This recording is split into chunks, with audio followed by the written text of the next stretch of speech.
Yes, D-Dos, I hope you are comfortable with your arrangements that I have made for You you. hope I'm comfortable? Bro, I can't wait. I can't wait till DW finds out that you had me locked up down here, man. This is completely unnecessary. I don't know if you heard or not. It may have been a big thing down here in Louisiana. I don't know. Maybe not. Probably not. But I'm not big on chains and being locked away. I'm kind of getting a little bit of anxiety. Don't worry, don't worry. I will be taking those chains off you soon.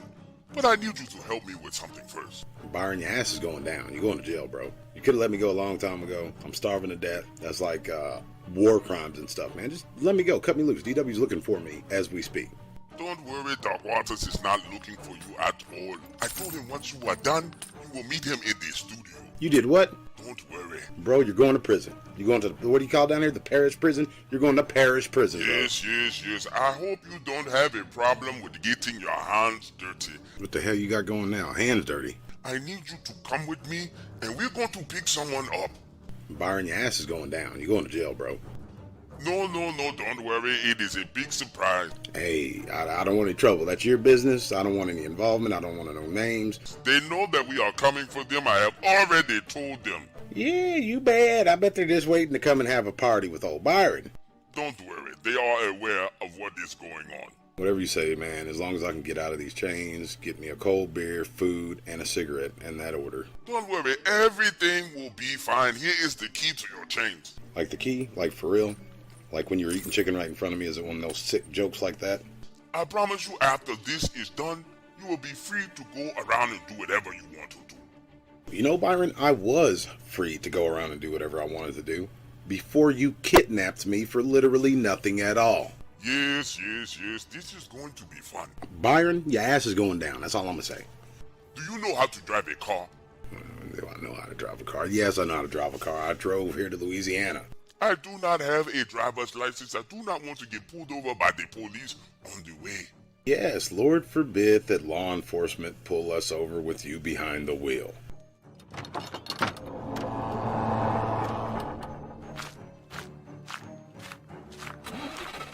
Make a left when you go out of the driveway and get on the interstate.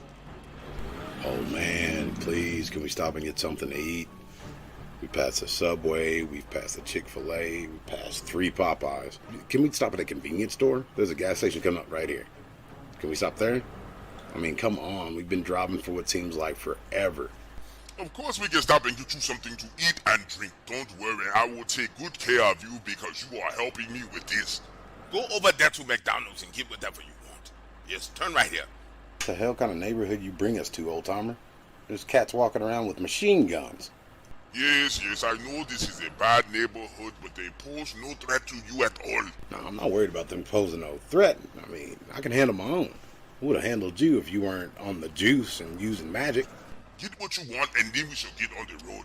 Yeah, more driving, huh? Byron, I don't know what you're doing, and honestly, I don't want to know. All I know is kidnapping's against the law in the state of Louisiana. What crime are we going to go commit next?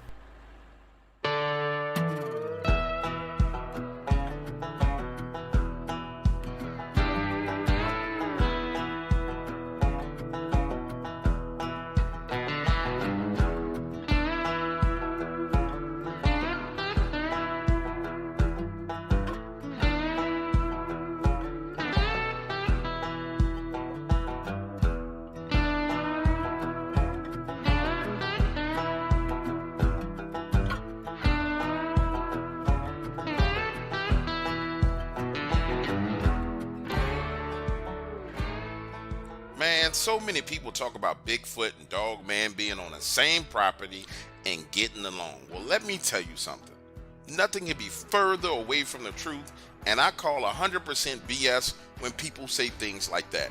And let me tell you something else. I've heard all these stories on the internet about Bigfoot whooping up on Dogman, and that is not true. I've seen it with my own 2 eyes. I have witnessed 2 conflicts, not 1, 2 conflicts between Dogman and Bigfoot. And both times, the Bigfoots got their behind whipped. But let me start with this. My property is right off Highway 142, just south of the state line. And this property has been in our family for 50 years. And over those years, I've heard and seen many things. Now, I've always known about the boogers on the backside of the property. I know exactly where they come from, the wildlife refuge back up in there, and I even been in that refuge when I wasn't supposed to hunting deer and seen them. So for me, seeing a Bigfoot is like seeing a car drive down the road. I understand them, know what to expect, know what to do and what not to do. Now, these events happened in July 2017. I'm back there cutting down brush. I wanted to set up a tree stand so I could do some hunting. Now, mind you, I've never seen Dogman before. Didn't know that they existed. Never knew that they were a huge phenomenon on the internet. I'm back there just doing work when I see these young Bigfoots. Now, I know these are young Bigfoots because they climbing up in the trees, throwing small branches, just doing what they do. And full disclosure for the record, I've only once been in the presence of a Bigfoot and felt like I was in danger. And that was when I was over in that wildlife refuge at night taking a deer. Now, I'm not 100% certain if that area that I was in was like their sanctuary or their hunting ground, or maybe it was their backyard for all I know. But I was in there at night and entire trees started shaking. I'm talking about moving like they're coming up from the roots.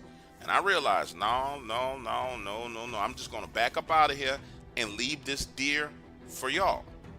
Anyway, back to what I was saying. I'm there on the back side of my property. The young ones are up in the trees, peeking around the side, looking at me. Well, I decide the best thing to do is ignore them.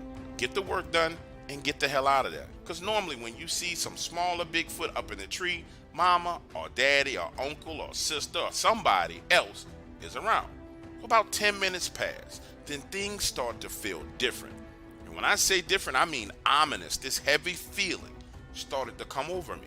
And I need you to understand, this feeling was palpable. Something had changed over the last 10 minutes. So much so that I'm looking around because now I feel like there's a predator in the area. But it was still kind of weird and it's hard to explain. So let me put it to you like this. Have you ever been out with your friends, you go out to a bar room and go get a drink, one of your buddies gets too drunk, he's over there acting a fool, clowning around, and you get this feeling that somebody's staring at you with just bad intentions? That's what it reminded me of. Me and my friends being out at the bar room, hanging around, and then back over in the corner of the room is the bouncer.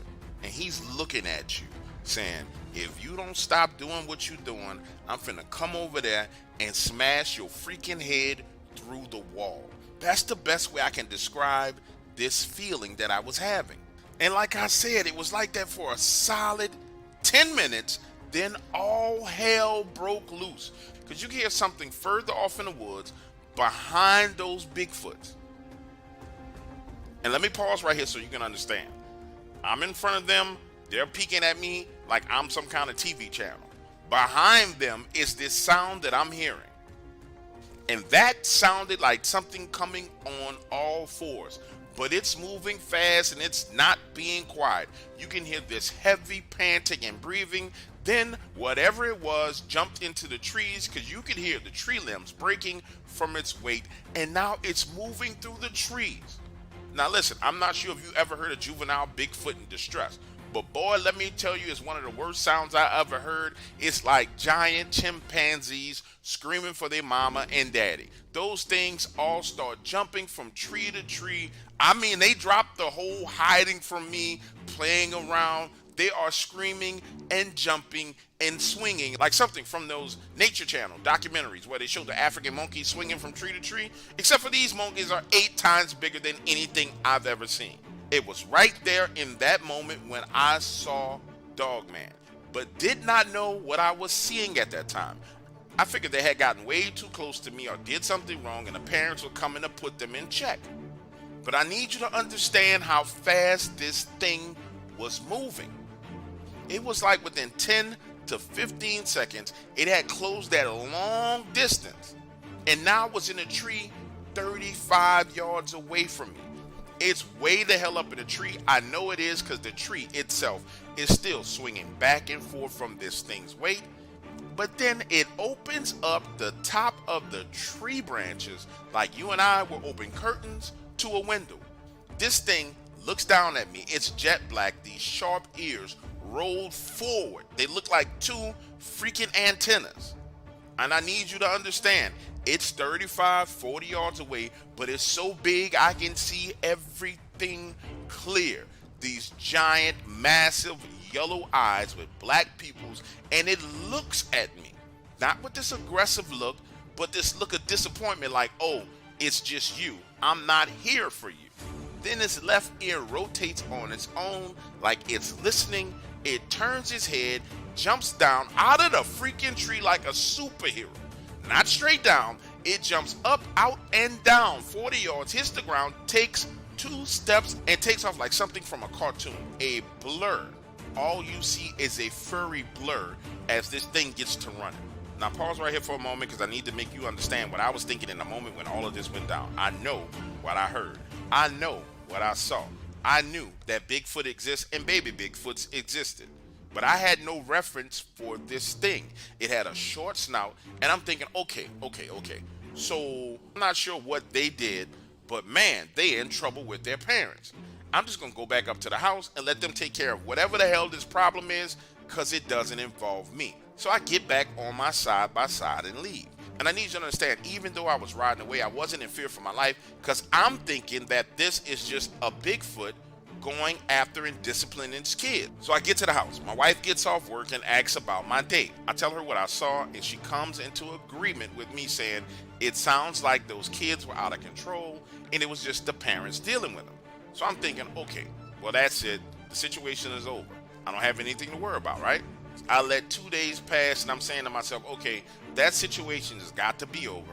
I'm finna go back out there and start doing what I need to do. The third day rolls around. I'm back there clearing the brush on the backside of the property, running a chainsaw, and them juvenile Bigfoots is back.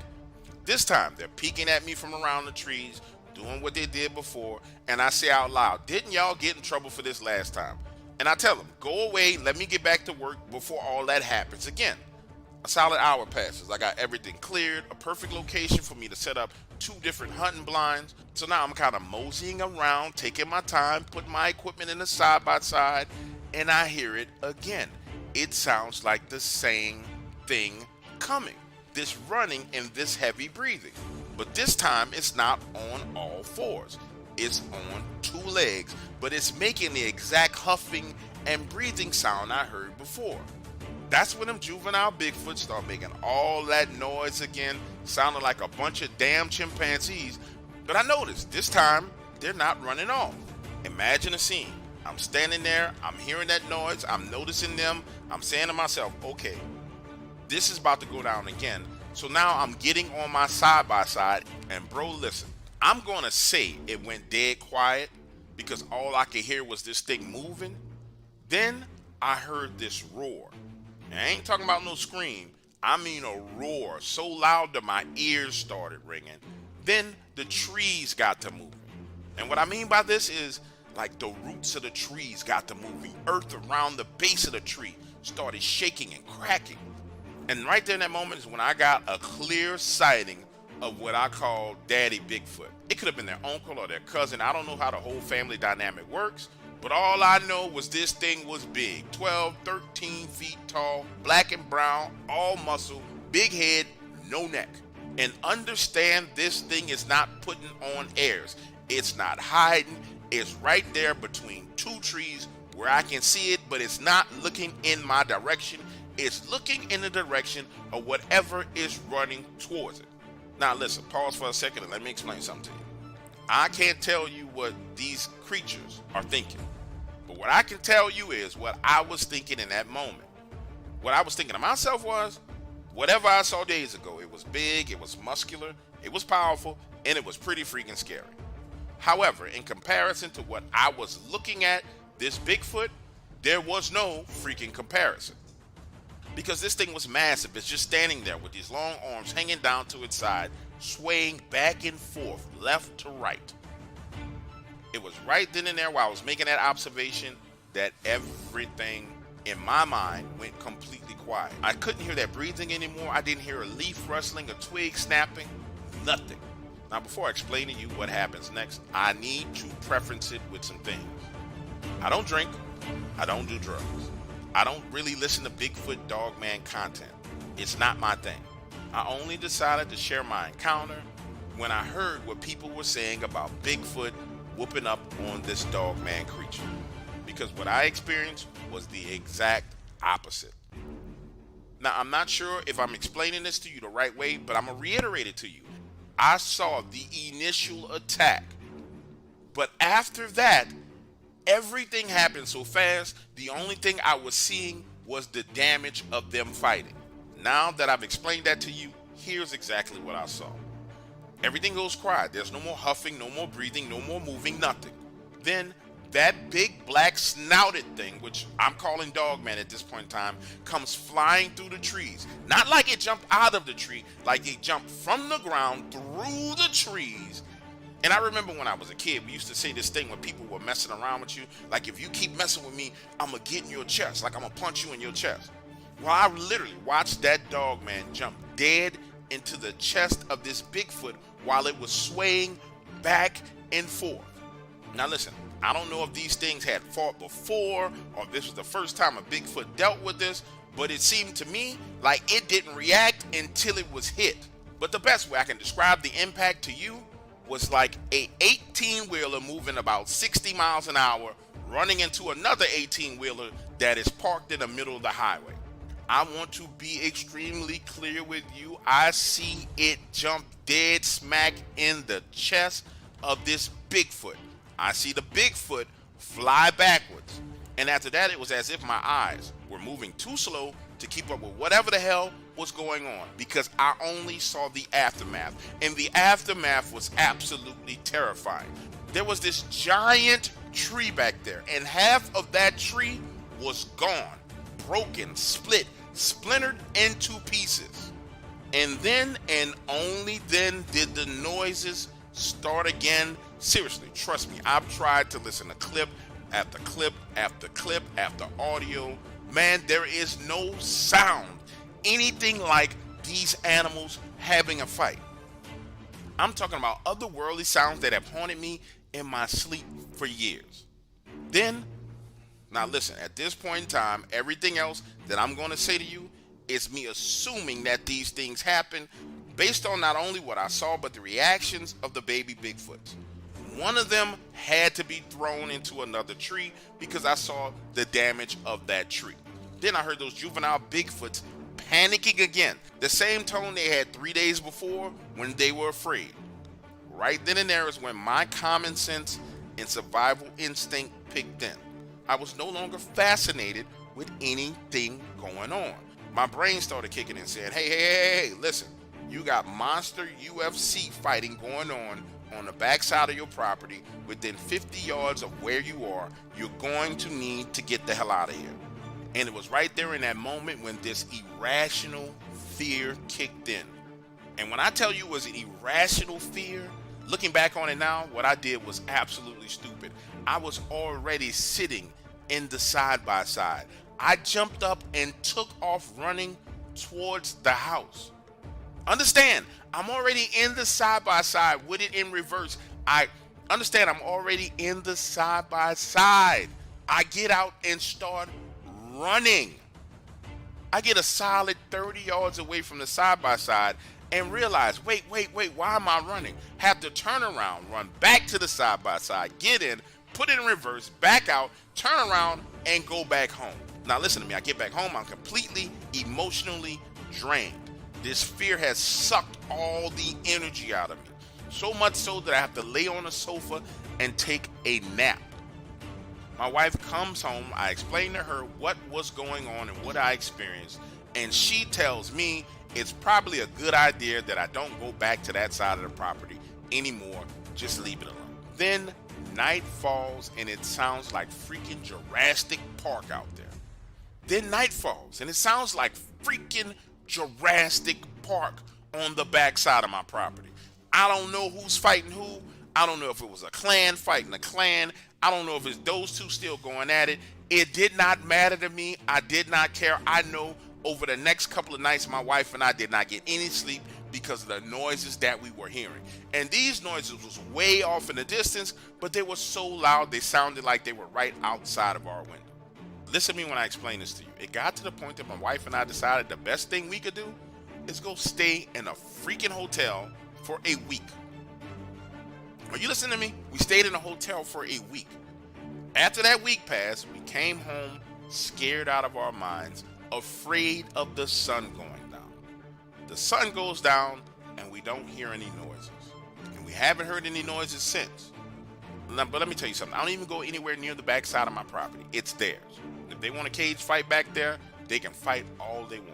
I don't have nothing to do with it. That's their business. They can consider that their property. I don't mess with it. I really don't.